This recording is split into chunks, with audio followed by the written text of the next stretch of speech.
મજામાં. આજે આપણે ધોરણ 8માં સામાજિક વિજ્ઞાનમાં પ્રથમ સત્રમાં પાઠ નંબર 1 એ ભારતમાં યુરોપિયન પ્રજાનું આગમન. તો ભારતમાં યુરોપિયન પ્રજા કેમ આવી, કેવી રીતે આવ્યું આગમન, એટલે કે આવી તો એના વિશે તો આપણે પાઠ 1 ભારતમાં યુરોપિયન પ્રજાનું આગમનનું કરી છે કે આગલાના ધોરણમાં આપણે શીખી ગયા છીએ કે વર્ષો અગાઉ આપણા દેશ દુનિયામાં અગ્રણી હરોળમાં હતો. એટલે અગ્રણી એટલે કે સૌથી આગળ વિશ્વમાં આપણા દેશનું નામ, દેશનું અનોખું મહત્વ હતું. દેશ પરદેશના લોકો આપણી સમૃદ્ધિ, આપણી સંસ્કૃતિથી પ્રભાવિત થઈ રહ્યા હતા.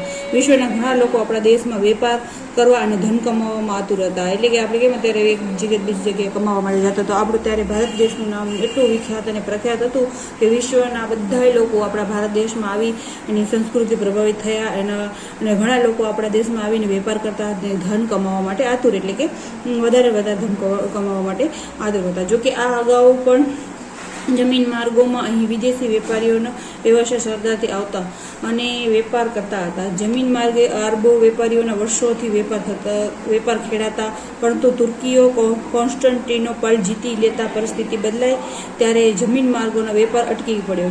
એટલે કે જમીન માર્ગ એટલે કે જમીન દ્વારા આપણે એક જગ્યાએથી બીજી જગ્યાએ જઈએ અને જમીન માર્ગે શું થયું કે કોન્સ્ટેપલ જે હતો એને જીતી લીધું, તો પરિસ્થિતિ બદલાઈ ગઈ અને જમીન માર્ગના વેપારો અટકી પડ્યા. જેથી યુરોપિયન દેશમાં ભારતીયની ચીજવસ્તુઓ જેવી કે રેશમી, સુતરાઉ કાપડ, મલમલ, મરી મસાલા, તેજના વગેરેની માંગ વધી ગઈ. તો શું થયું કે આપણે કોઈ પણ વસ્તુ હોય એ આવતી હોય, એટલે કે ઘણી બધી હોય તો એની માંગ ઓછી થઈ જાય અને જે વસ્તુ ઓછી થઈ જાય, એટલે કે એનો મતલબ આવક આવવાનું, એટલે કે આવવાની જે જગ્યા હોય એ જમીન માર્ગ એ બંધ થઈ ગયો, એટલે કે વેપાર અટકી ગયો. તો એમાંથી અટકી ગઈ તો એને લીધે શું કે રેશમી કાપડ છે, સુતરાઉ કાપડ છે, મરી મસાલા છે, પછી મલમલ જે કાપડ હતું એ બધાની માંગ શું થઈ ગઈ, વધી ગઈ, એટલે કે ઘણી બધી થઈ ગઈ. તો આ પરિસ્થિતિનો લાભ લેવા શું કર્યો, તો એ પરિસ્થિતિ હતી કે અહીંયા માંગ આપણે ક્યાંય ખબર હોય કે અહીંયા વસ્તુ ઓછી છે ને આપણે એમાં જશું તો આપણે વેચાઈ શકશું. તો એની બધી શું કે આ પરિસ્થિતિનો લાભ લેવા યુરોપના મોટાભાગના દેશો ભારત પહોંચવામાં જળ માર્ગ એટલે કે જળ દ્વારા, એટલે કે દરિયો છે એના માટે શોધી કાઢવાની યોજના અમલમાં મૂકી. તો જમીન માર્ગ બંધ થઈ ગયું, તો એના માટે આપણે જળ માર્ગ શોધવાનું છે ને શું કામ જરૂર પડી, તો કે આ બધી ચીજ વસ્તુઓ ઓછી થઈ ગઈ, એટલે કેવી, તો કે રેશમ છે, સુતરાઉ કાપડ છે, મલમલ, એની માંગ વધી ગઈ. એટલે આ પરિસ્થિતિનો લાભ લઈ મોટાભાગના યુવકો શું કર્યું કે દેશનાઓ કે ભારતમાં પહોંચવા માટે જળ માર્ગ શોધ્યો. એટલે કે ક્યાંય પણ જવું હોય તો આપણે રસ્તો તો જોઈએ ને, તો એને શું કર્યો, જળ માર્ગ શોધા કરતા. અહીંયા કાને કેટલો એવો આપણે આમાં આપેલો છે જળમાર્ગના, તો કે જૂના જળમાર્ગના માર્ગોને નવા જળમાર્ગની શોધ, તો ક્યાંથી ક્યાં કેવી રીતે કોને શોધ્યો, બરાબર.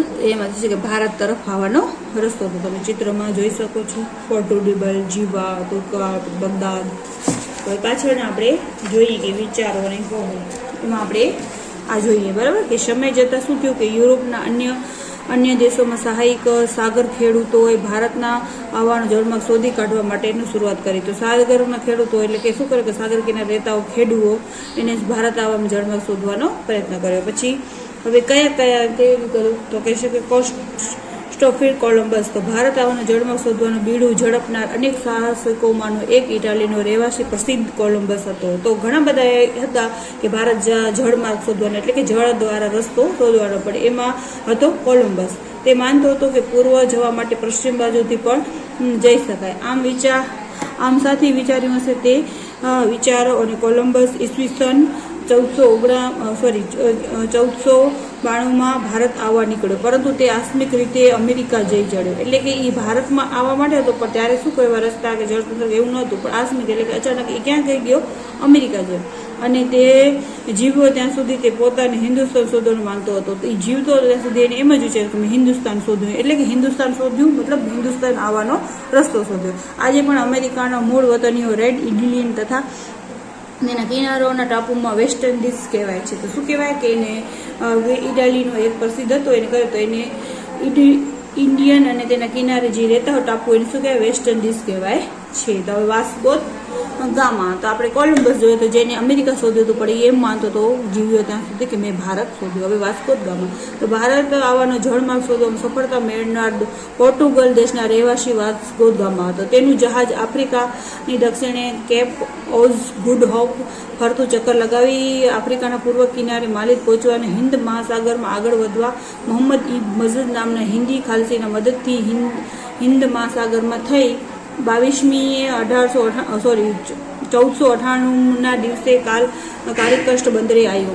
એ વખતે કાલિકસ્ટનો રાજા કયો હતો તો કે ઝમોરીન હતો. તેણે આ પોર્ટુગીઝ લોકોના વેપાર કરવાની છૂટ આપી. એટલે કે અહીંયા આવ્યો અને કર્યો, પછી એને પરવાનગી રાજા પાસે લેવી પડે ને, તો મને વેપાર કરવો છે. આપણે કેમ કોઈ ધંધો કે કરવો હોય તો અત્યારે આપણે રેકડી છે, દુકાન છે હોતી તો આપણે પરવાનગી લઈ, એમ રાજાની પરવાનગી લેવી પડતી. તો એને પોર્ટુગલ થી આવ્યો તો એ રાજા કાલિકટનો રાજા જોમરીન હતો, એની પરવાનગી લીધી. પછી ઈસવીસન 1502માં પોર્ટુગલના વેપાર કરવા માટે કાલિકટમાં કોઠિયું સ્થાપી. કોઠિયું એટલે કે એને બધી તેમાં એટલે કે કિલ્લાને બાંધી અબુકક નામનો એક સેનાપતિ તેનું રક્ષણ નિમ્યો. એટલે કોઠી સ્થાપ્યો એટલે કે પહેલે શું કિલ્લો ચારે બાજુ તમે કોઈ કિલ્લો જો તો કે બાંધી ચારે તરફ આમ બાંધી નાખતા, પછી એની અંદર વસ્તુઓ કે જે કાંઈ રાખવું તેને સ્થાપી એને રક્ષણ નિમ્યો. પછી અબુકક ઉત્તર તરફ આગળ વધી ઈસવીસન 1506માં ગોવા જીતી લીધું. 100 વર્ષના પોર્ટુગલના મેંગલોર, કોચી, લંકા, દીવ, ગોવા અને મુંબઈના બેટ તેમના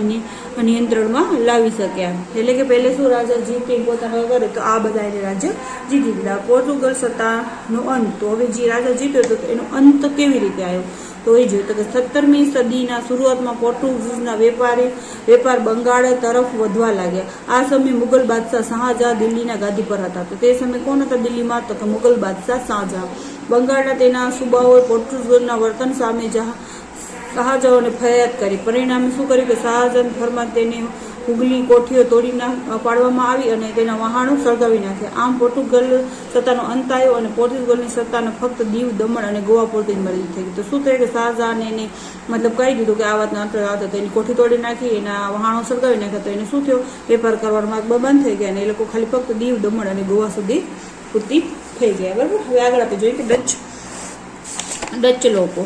તો ડચ પોર્ટુગલના આગમન પછી 100 વર્ષ લગભગ 16મી સદીના અંતર્ભાગમાં હોર્નલેન્ડ એટલે કે હાલનું શું છે કે નેધરલેન્ડ બરાબર ના રહેવાસી ડચ લોકો વેપારી અર્થાયા. સૌ પ્રથમ પોર્ટુગલ અને મદ્રાસ હાલનો ચીનીમાં તેમણે કોઠીની સ્થાપના કરી અને ઈસવીસન 1663માં આગ્રામાં તેમણે કોઠી સ્થાપી. આગ્રામાં બરાબર. દરમિયાન એને શું કર્યું કે અંગ્રેજો પણ ભારતમાં આવી પહોંચ્યા. ત્યાં પછી ત્યાં સમયે આપણે આ પાઠ જોઈએ કે કોણ કઈ રીતે પ્રદેશ આગમન. તો પછી તે દરમિયાન અંગ્રેજો ડચ લોકો અંગ્રેજો સામે સ્પર્ધા ટકી શક્યા નહીં. એટલે આપણે કે વેપારમાં સ્પર્ધા થઈ અને નાની તો અંગ્રેજો ડચ લોકો સ્પર્ધા થઈ, એમાં અંગ્રેજો સામે એ લોકો ટકી ના શક્યા. હવે ભારત પર અંગ્રેજોની નજર. તો એ આપણે જોશું તો કેવી રીતના. તો ઈસવીસન 1600માં ઇંગ્લેન્ડની રાણી એલિઝાબેથના સમયમાં બ્રિટિશ ઈસ્ટ ઇન્ડિયા કંપનીની સ્થાપના થઈ. બરાબર. તો એ કંપની છે નામ છે. હિન્દુસ્તાન સાથે વેપાર કરી ધનધાન થવાની ઈચ્છા રાખનાર વેપારીઓની આ કંપની હતી. તો ઈસવીસન 1608માં પહેલું અંગ્રેજ વહાણ હિન્દુસ્તાનના સુરત બંદરે આવી પહોંચ્યું. તો પહેલું વહાણ કયું તો કે સુરત બંદરે આવી પહોંચ્યું. બરાબર. હિન્દુસ્તાનની ધરતી પર પગ મૂકનાર પ્રથમ અંગ્રેજ કોણ હતો? હોલિકેન્સ આ વહાણના કપ્તાન હતા. તે જહાંગીરને મળ્યો પરંતુ પરવાનગી મળી ન હતી. ત્યારે બાદ આવનાર સર ટોમસ રોએ જહાંગીર પાસેથી સુરતમાં વેપારી કોઠી સ્થાપવાની પરવાનગી લીધી. ત્યાર પછી દિલ્હીના સત્તા શાહજહાં પાસે આવી. શાહજહાંએ અંગ્રેજોને બંગાળમાં વેપાર કરવાની છૂટ આપી. હવે આપણે ફ્રેન્ચ લોકો વિશે જોશું. બરાબર. તો એ આગલા વિડીયોમાં આપણે જોશું. Okay friends, bye bye.